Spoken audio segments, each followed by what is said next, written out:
Welcome to Operation Retribution, and I'm BJ.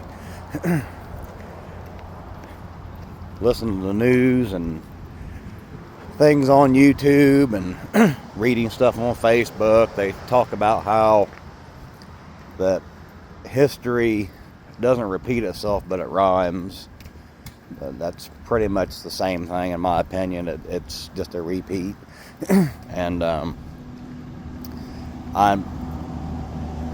I already know the feds are going to cut the rates next week 0.25%, which most places have been predicting that because things aren't good. But it's just like 2008, and most of the younger millennials and Gen Zers, they were too young to remember what really happened. They were little kids, and all they remember was mom or dad lost their job and they had to move or had to change vehicles and stuff like that. But I'm from the Midwest, and we got hit real hard in '08. In particular, the GM shut down their Moraine assembly plant there in Dayton, and along with that, they started closing all their sub plants like Delphi and ones they're not called GM, but they're a sub plant owned by GM, which makes parts for them and stuff. And I know the area that I was in particular, it was probably close to 30% true unemployment because it was bad. You couldn't find a job anywhere, and it got so bad that typically when you draw unemployment, you draw it for 6 months. But because there was no jobs, the feds extended it out to 24 months. So you could draw that stuff for 24 months. And of course, when you no longer draw it, you're no longer counted as being unemployed. But, they expanded welfare benefits and all that stuff. And I've seen people complaining about that on the news, about how we need to tighten the grip on this and tighten the grip on that. But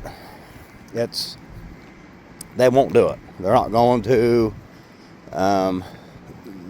They might lessen some, but other than that, that's all they're going to do. They're going to keep it going because they want to stay in office. It's just like with property taxes, for instance. Before '08 hit, you had got this weather playing with their dogs. These county assessors, the auditors, they were kicking up the values on all these properties, and they kept going up and up and up. And of course, when they raise the assessed price, they draw more property taxes, and then your local governments, they spread that out amongst the school districts and the police and fire and the highway departments and things like that. But when '08 hit, after that, they had to do their next assessment. I think it was 2010, maybe 2011. And the values, I know in my area, went as low as some were 70% less than what they were before everything started tanking. And when you got to reassess a property, like I'm going to use a round number, for instance. Let's say your auditor, your treasurer, they collect $1 million in property taxes. And if your values drop 70%, well, you go from having $1 million a year in revenue to $300,000. And tax money on this level, it's like cocaine to these people because they're so used to that amount of money, and all their pays, their salaries are, already set on what they're pulling in. They're buying new equipment. They're hiring all these extra people. And then when you lose that, they don't have money. And they run a deficit, just like our federal government does.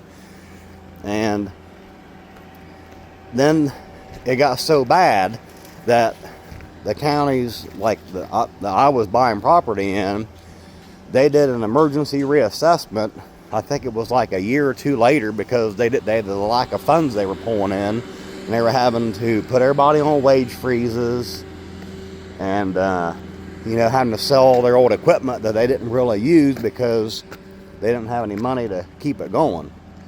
But I'm still here at on Ohio Key, Sunshine Key. Real quick, I'm going to show you. They're working on the marina construction.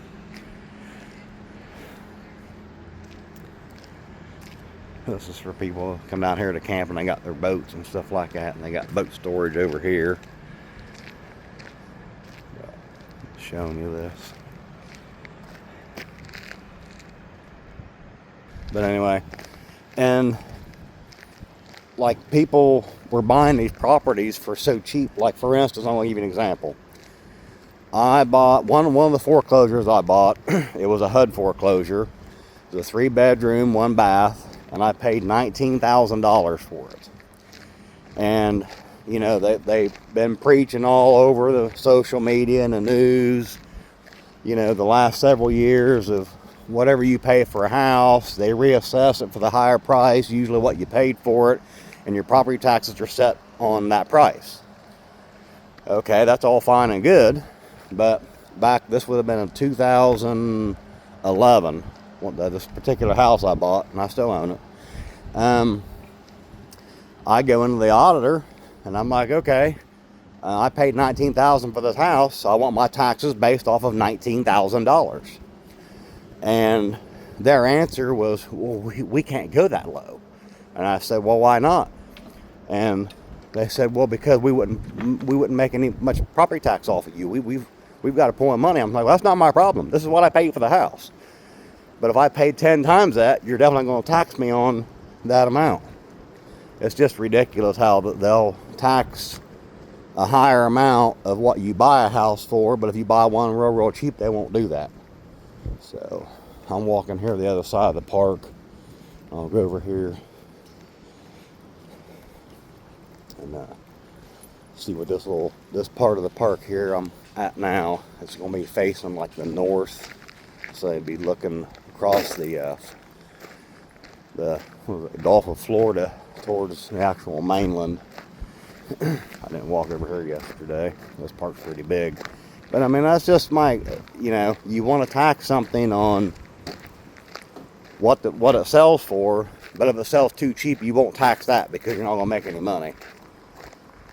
Here, I'll show you guys this now. I'll get back to talking.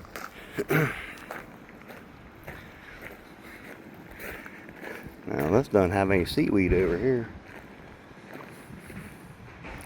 The breeze I feel is coming from that direction right there. So, nice crystal clear water.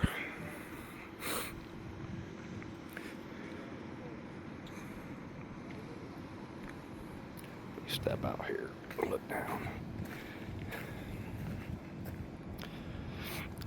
This right here is what the beaches used to look like. But like I said, since we've been coming down after COVID and the lack of tourism, they kind of stopped doing it because they don't have the funding for it. All that revenue loss. But the property taxes, and then of course when your property goes up, your homeowners goes up. And whether you own it, when you own the property and you're living in it, you gotta also insure your contents. When you're a landlord, you're only insuring the structure and you got liability on it, which is a lot cheaper, but nonetheless, it all goes up. Because people think when they buy a house that their payment is set indefinitely for that amount of time, and yeah, your principal and interest is, but not your escrow. And when the escrow goes short, then your payment goes up. I bought my very first house in 1998. I forget what minimum wage was back then, but I was working for the state, and I think I was making $12.48 an hour back then, and so what is that? $27,000 a year, 25 with my overtime, but my first house I bought was $50,000. And it wasn't immaculate. It needed work. It was an old house. But there's too many people that's like the younger generation. They want a turnkey ready house. Well, I'm going to tell you right now, when you're starting out, you need something small. Yeah, it might be a little cramped, but it's a place to call your own, and you got to buy what you can afford. And because I see a lot of them, like for instance, I know people that, yeah, they were qualified for, let's say, $300,000 house, and I told them, you go find one that costs a third of that, and keep your payment down, and that way you've got wiggle room in case something happens. Well, no, they don't. They go out and they max it out, and then they're tapped. So, and then if something happens, like the HVAC goes out, or they got to replace a sewer line, or just anything goes bad, they don't have the money to cover it. So they have to go take out a personal loan, which more or less is added to your mortgage. I mean, per se, it's not, but you might as well count it as part of your mortgage payment because you're having to pay that off too. But I hope you all liked my first video. I kind of enjoy doing this, just walking around talking and stuff like that. But no, it's like I said, I think right now we are in the end of, if you did a repeat or a comparison, we're about the end of 2007 and the beginning of 2008. But because all the real heavy layoffs have not happened yet, which they will. They're getting more and more. I mean, it might only be, like some company cuts 10,000 jobs. Okay, well, you keep doing that every month or every week, and those numbers really start to pile up on the job losses. I'm just zigzagging through the park now.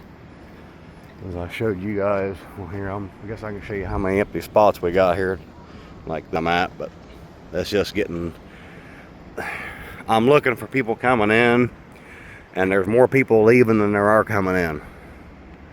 So,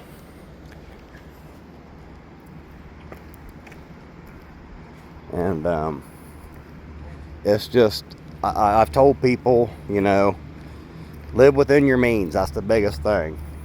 Don't try to impress people, because the only person you got to impress is yourself. If you're happy with your life and how you've got everything under, if you have your life where you want it and you're on a path that you want to be on, and then that's all that matters.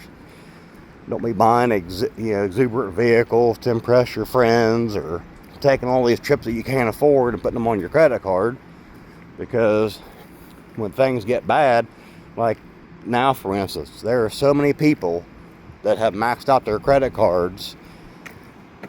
Some's lost their jobs, and they're robbing Peter to pay Paul. And you can only do that for so long until it catches up with you. But I'm just browsing around here. I took some pictures up under the Route 1 bridge over here at the beach, and it was kind of wild how a lot of that is just rusting up to nothing.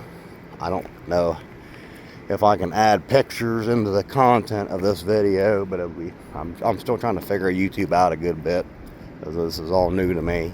But yeah, like I said, it's not a repeat per se. It rhymes, but as time goes on, you're going to see it get worse and worse, and there's only so much the government can do, because the more money they print, the more debt we go in, which causes inflation.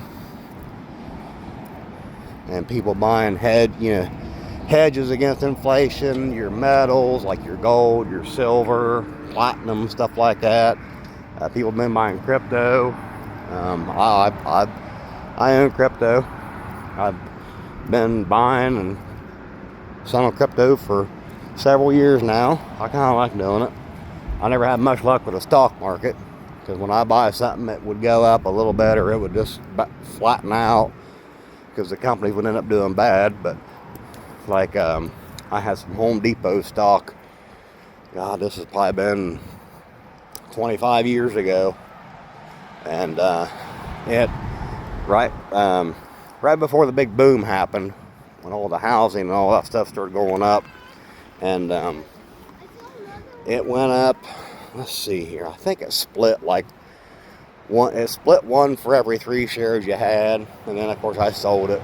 It was no big deal. But even like Home Depot and Lowe's, they're reporting that people's not doing renovations, and it's really taking a toll because they're getting all this pile up of merchandise, and they stopped carrying it in stock. You know, they just let it sit in these warehouses, and you got to order stuff. Like for instance, I had to order a shower for one of my rentals, and generally they keep that stuff in stock at the store. And no, I had to order it, and it come out of Houston, and then it shows up 2 weeks later, and there were 3 boxes in the order, and 2 of them come out missing. And I'm like, how do you guys lose 2/3 of a customer's order?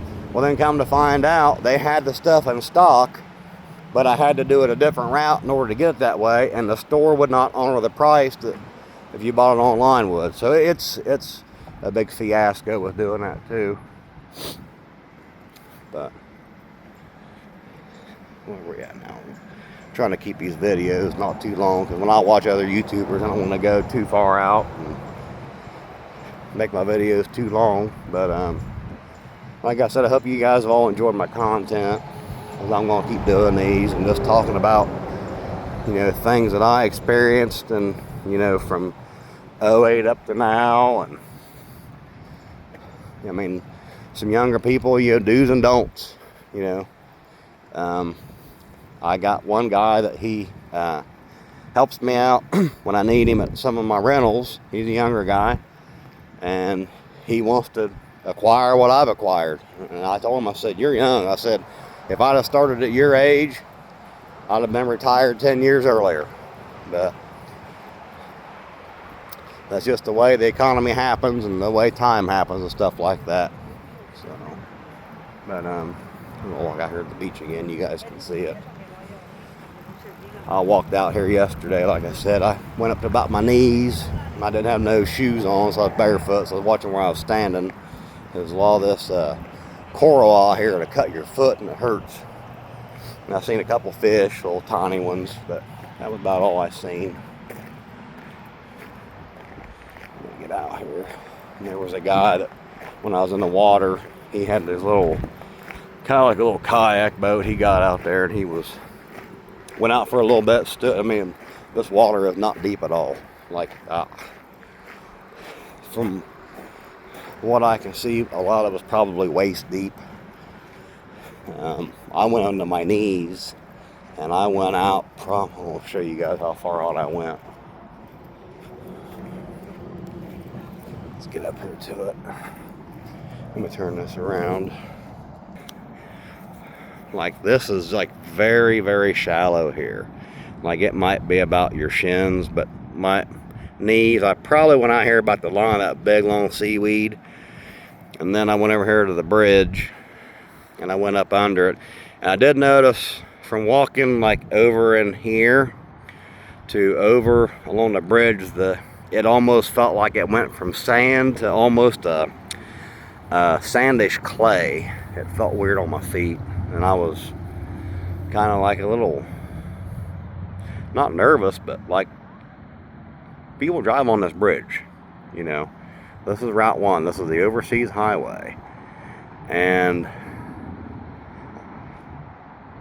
some of these are just so rusted up, it's just crazy. Because some some of this is the old railroad bridge, and they got destroyed by a hurricane. I think it was in the 1920s or something like that, and they tried to keep part of it, but the rest of it they just let it go, and people just walk on it and stuff like that. But it's kind of cool.